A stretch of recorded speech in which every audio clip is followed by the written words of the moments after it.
La República tenía apenas 2 meses de proclamada, porque fue el 27 de febrero y ese informe del Patricio fue en abril. La rendición de cuentas del general Juan Pablo Duarte Díez es un documento de una fuerza no solo histórica, sino fundamentalmente moral y ética.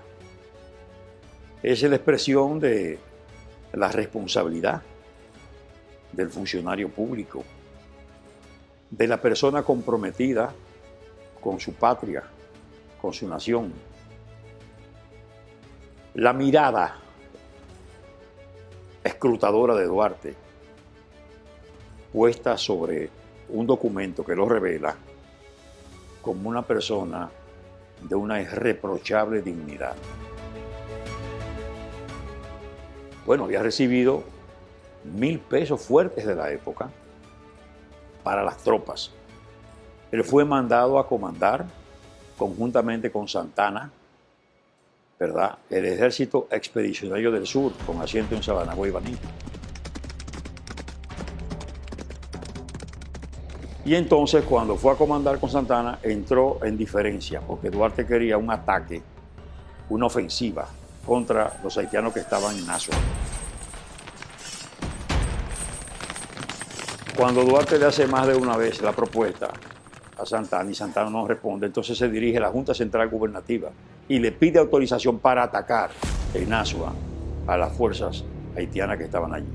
Las urgencias de la guerra lo concentraban todo, lo demandaban todo, justificaban las inversiones y los gastos que se pudieran hacer de aquella economía tan débil.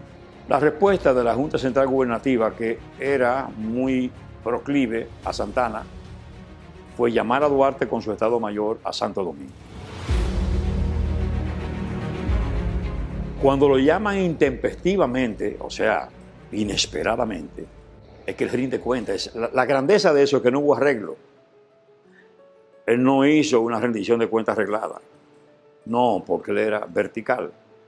Y de su puño y letra había gastado en el momento 173 pesos. Es decir, el 17.3% de la suma recibida. El restante, que eran 827 pesos, es decir, 80 puntos, ¿verdad? 2%, lo entrega al secretario de la Junta Central Gubernativa. Eso habla mucho del manejo eficiente de los recursos. Eso es una analogía a lo que uno intenta hacer desde el sector público. No debe ser algo de vamos a ejecutar un presupuesto y ya. Debe ser realmente algo con propósito. Pero hace, con respecto a los 173 pesos gastados, un detalle pormenorizado de cómo gasta cada centavo.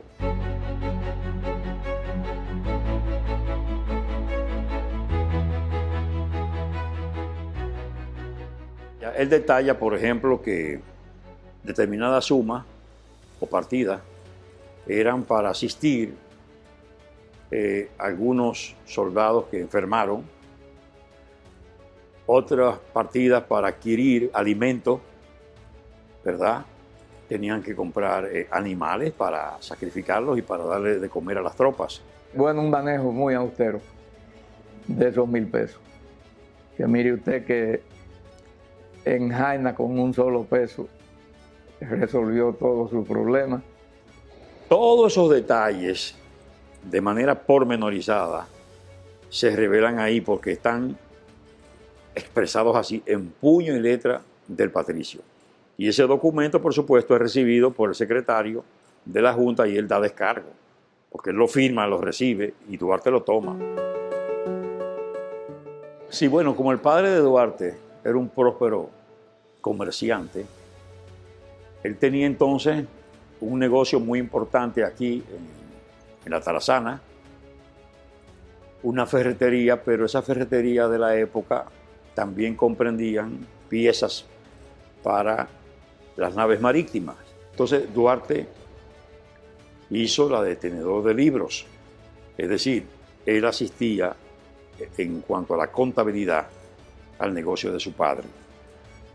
Hacía esa labor y entonces en los espacios que tenía libre lo dedicaba a formar, ahí mismo, ahí tenía una escuela, a formar a los jóvenes de la época en lo concerniente al proyecto patriótico. Es decir, que a él se le reconoce por eso lo que son las entidades que tienen que ver con los contadores públicos autorizados del país. Reconocen en Duarte, ¿verdad?, el primer contador.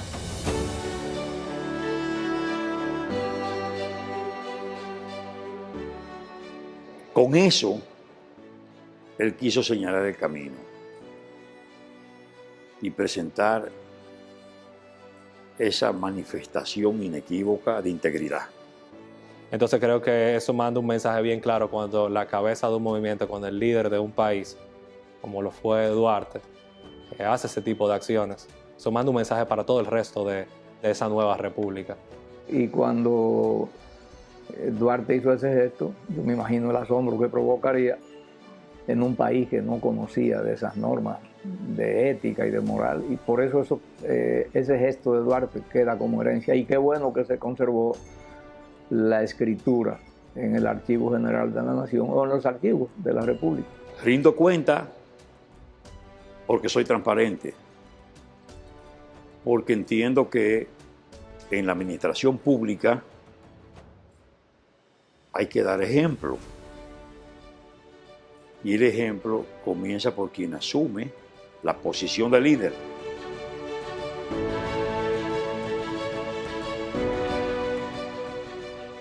Fue una decisión de conciencia de un hombre que tenía un criterio claro de lo que era el Estado y de cómo tenían que conducirse las cosas en el Estado. Es un ejemplo del uso riguroso y austero de los fondos públicos.